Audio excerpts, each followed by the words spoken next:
हुआ है, इसलिए इन तीनों से पहले माफी मांगिए, फिर वोट मांगने की हिम्मत कीजिए। उससे पहले वोट मांगने की हिम्मत आपको नहीं करनी चाहिए। हरियाणा ने पूरे देश का सर ऊंचा किया हर बार जब ओलंपिक में मेडल कमाने गए। आपने क्या किया? हरियाणा को 77 करोड़ दिया खेलों के लिए, गुजरात को 426 करोड़ दिया। पूछिए गुजरात से कितने मेडल आए और पूछिए हरियाणा से कितने मेडल आते हैं। 5000 जवान फौज में सालाना हरियाणा से भर्ती होते थे अग्निपथ आने से पहले। आज 225 जवान साल में फौज में भर्ती हो रहे हैं हरियाणा से। ये किया अपने जवानों के साथ। किसानों का मैं बार बार हर मंच से बोलता हूं, आपने खुद बोलता है, आपने खुद देखा। व्यापारियों का आप खुद जानते हैं क्या हाल है। उसके बाद भी अगर ये वोट मांगने आ रहे हैं तो मैं इसको बेशर्मी कहूंगा, उससे कम कुछ नहीं कहूंगा। दिल बड़ा होता है करनाल वालों का, लेकिन 10 साल भी बहुत दिए। जब 10 साल आपको दे दिए तो इससे ज्यादा उम्मीद मत करना कि करनाल वाले अब की आपको माफ करने वाले हैं। अब की करनाल माफ नहीं करेगा, मन बना लिया है करनाल। और जो 100 गज प्लॉट की स्कीम हो, 300 यूनिट बिजली हो, 6000 बुजुर्गों की पेंशन हो, महिलाओं की पेंशन हो, 2 लाख नौकरियां हो, ये सब बातें लोगों को समझ में आ रही हैं। क्यों? क्योंकि ये बातें खड़गे साहब और राहुल गांधी जी के मुंह से निकली हुई बात है, जो पत्थर की लकीर होता। मैं राजस्थान का हूं, पड़ोस का ही राज्य है। चिरंजीवी योजना 25 लाख रुपए का इलाज मुफ्त एक ऐसी योजना है जिसकी तारीफ वो अपने अलावा किसी और की तारीफ नहीं करते, लेकिन उन्होंने भी कर दी थी। आप समझ गए किसकी बात कर रहा हूं। 56 इंच के जिनका सीना, सब तारीफ करते हैं उस स्कीम की। वो स्कीम हरियाणा में भी लाई जाएगी। और किसी को अगर शक है कांग्रेस की गारंटियों पर, तो कांग्रेस के किसी भी सरकार के पास चले जाइए, किसी भी राज्य में चले जाइए, कांग्रेस ने अपनी गारंटियां पूरी की हैं। और जहां अभी अभी सरकारें बनी हैं वहां करनी शुरू कर दी। 77,000 करोड़ रुपए का कर्जा 1966 से 2014 के बीच में था हरियाणा पर। इतने साल, 40 से ऊपर साल, सिर्फ 77,000 करोड़ का कर्जा था। पिछले 10 साल में 4.25 लाख करोड़ का कर्जा है। कोई नया एम्स बना हो तो बताइए, कोई नया मेडिकल कॉलेज बना हो तो बताइए, कोई नई यूनिवर्सिटी बनी हो तो बताइए, कोई नया आईआईटी बना हो तो बताइए, कोई नया आईएमटी बना हो तो बताइए, कोई आईटीआई बना हो तो बताइए। कहां गया ये 4.25 लाख करोड़ रुपए? कोई नया बड़ा अस्पताल बना हो तो बताइए। 4.25 लाख करोड़ का कर्जा 10 साल में हरियाणा को के सर पर आ गया। वो पैसा गया कहां? क्यों नहीं उससे रोजगार मिला? क्यों नहीं इलाज के लिए नई सुविधाएं मिली? क्यों नहीं नई बड़ी प्रोजेक्ट्स आए? क्यों नहीं करनाल यमुनानगर की रेलवे लाइन बनी? क्यों नहीं करनाल का रेलवे स्टेशन मॉडर्नाइज हुआ? क्यों नहीं स्मार्ट सिटी बनती हुई दिखी? कहां गया 4.25 लाख करोड़? करनाल जानना चाहता है 4.25 लाख करोड़ कहां गया। ये सब सवाल छोटे नहीं है, आने वाली पीढ़ियों पर बोझ है इस कर्जे का। ये कर्जा आने वाली पीढ़ी, व्यापारी की पीढ़ी, किसान की पीढ़ी, मिडिल क्लास की पीढ़ी, सबकी पीढ़ियों को देना पड़ेगा। वो जीएसटी के मार्फत देना पड़े, इनकम टैक्स के मार्फत देना पड़े, इनडायरेक्ट टैक्स के माध्यम देना पड़े, डायरेक्ट टैक्स के माध्यम देना पड़े, देना पड़ेगा। हम और आप ईएमआई का संघर्ष लड़ रहे होते हैं हर महीने। ये सब संघर्ष 5 साल में एक बार जब भी वोट मांगने आए तो उन्हें याद दिलाओ, आपने ये कहा था और ये किया। ज्यादा लंबी बात नहीं करूंगा, लेकिन अब आपके सवाल जरूर।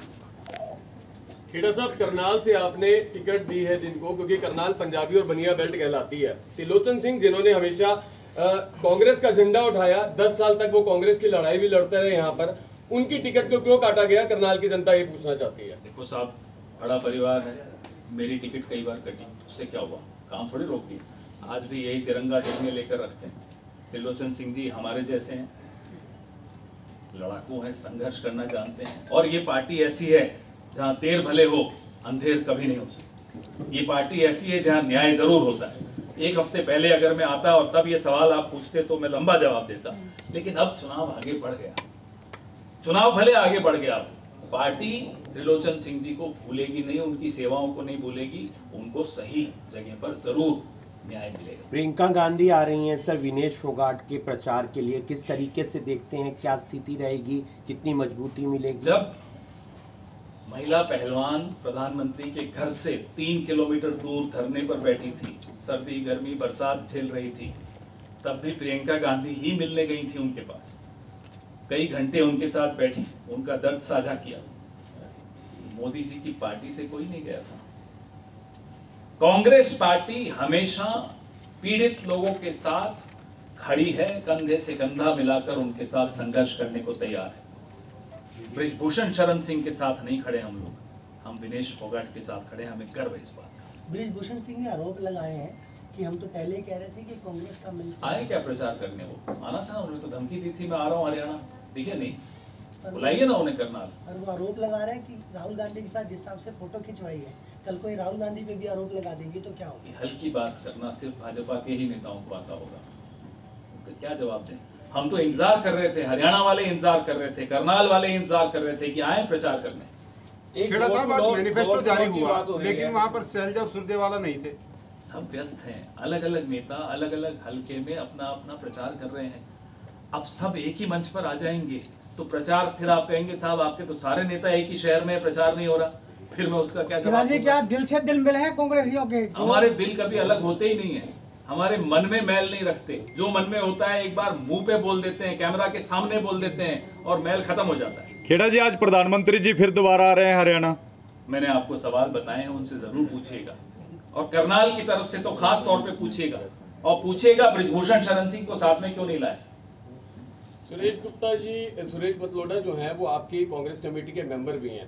उन्होंने आज से कुछ समय पहले आरोप लगाया था, जिनको आपने टिकट दिया उन्होंने उनके ऊपर यह आरोप लगाया था कि वो लैंड माफिया है, भू माफिया है, इस तरह के आरोप उन्होंने लगाए। पहले ये सब बात कर सकते थे, अब चुनाव मुद्दों पर आ चुका है, व्यक्तियों से अलग हट चुका है, अब मैनिफेस्टोस पर आ गया है, गारंटीज पर आ गया है।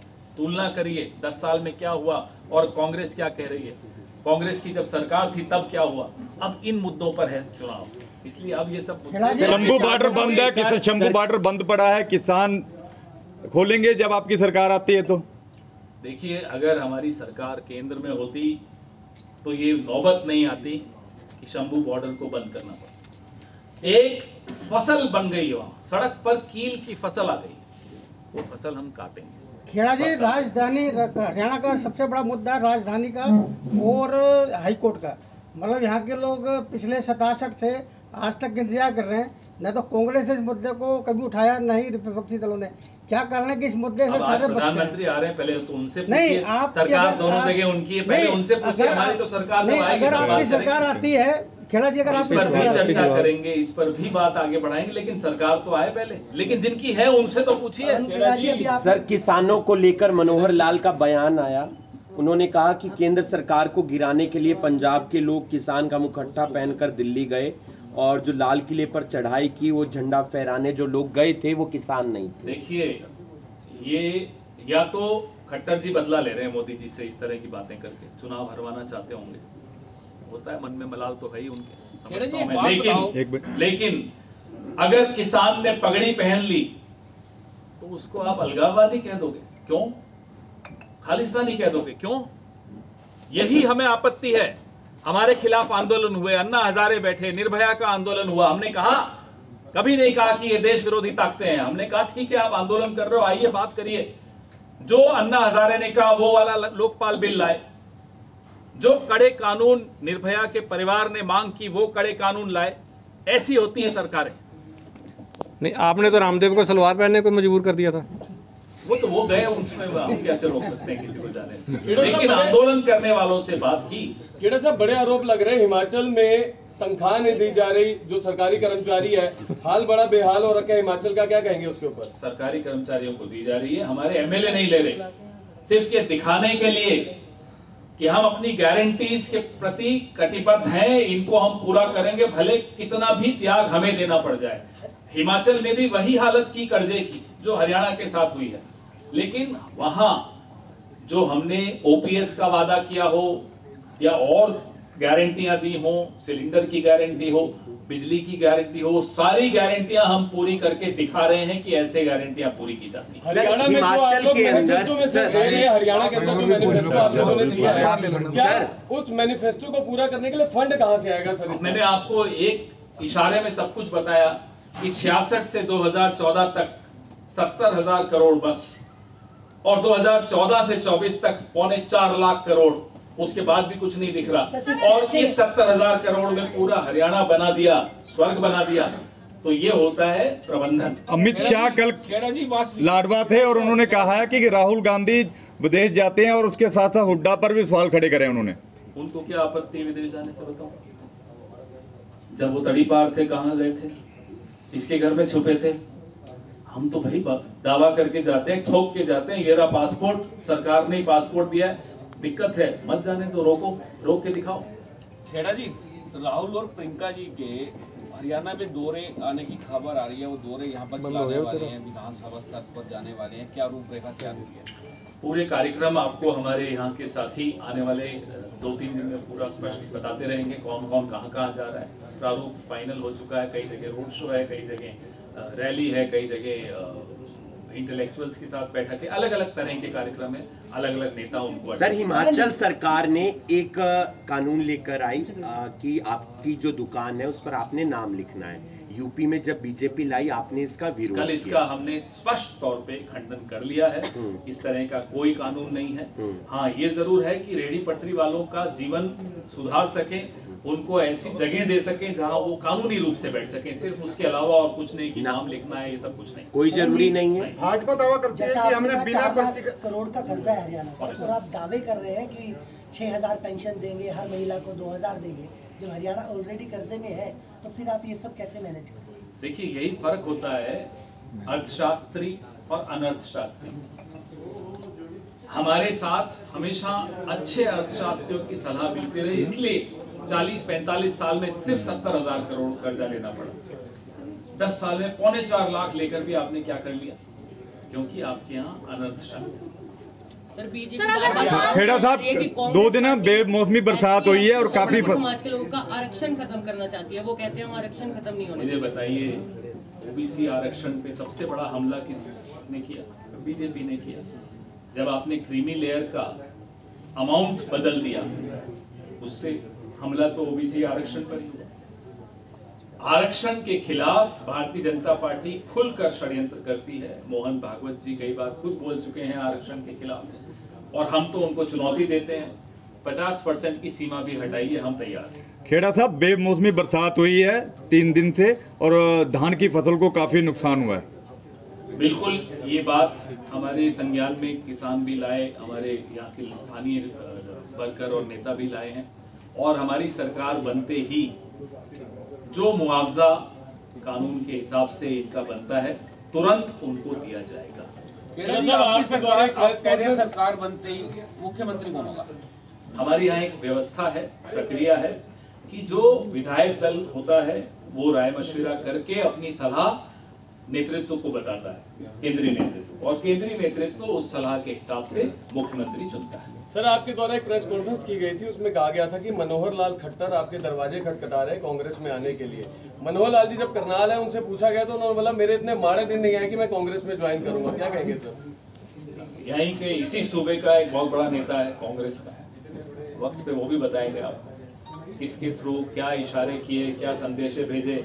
अब वो अपनी पार्टी पे दबाव बनाने के लिए किया, लोकसभा की टिकट मिल गई, फिर मंत्री बन गए। हो सकता है हमारे कंधे पे रखी हो बंदूक, निशाने पे मोदी जी हो, हमें नहीं मालूम। खेड़ा जी, आपको लगता नहीं जनता को धोखा देते ही राजनीतिक पार्टी कभी कूद के भाजपा में चले जाते हैं नेता? अलग अलग परिस्थितियां होती हैं, कूद कर कांग्रेस में आ जाते हैं, परिस्थितियां होती हैं। ऐसे लोगों पर क्या करना चाहिए? ऐसे नेता जो हैं कूदाकादी करते हैं। आप एक ही नियम से नहीं देख सकते, अलग अलग परिस्थितियां। आपके क्या नियम है? आपके जो, मैं वही आपको कह रहा हूँ, हर केस का अलग परिस्थिति होती है, आप उस परिस्थिति पर विश्लेषण करिए।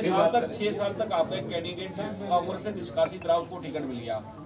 ये क्या? अगर जीतने की स्थिति में हो या लोकल वर्कर्स की मांग हो या और कई परिस्थिति हो तब लिया होगा, ऐसे हमारे यहाँ नहीं लिया जाता जब तक की कोई परिस्थिति नहीं। सर पोर्टल व्यवस्था बंद करने की बात आ रही है, जो हरियाणा में पोर्टल चल रहे हैं,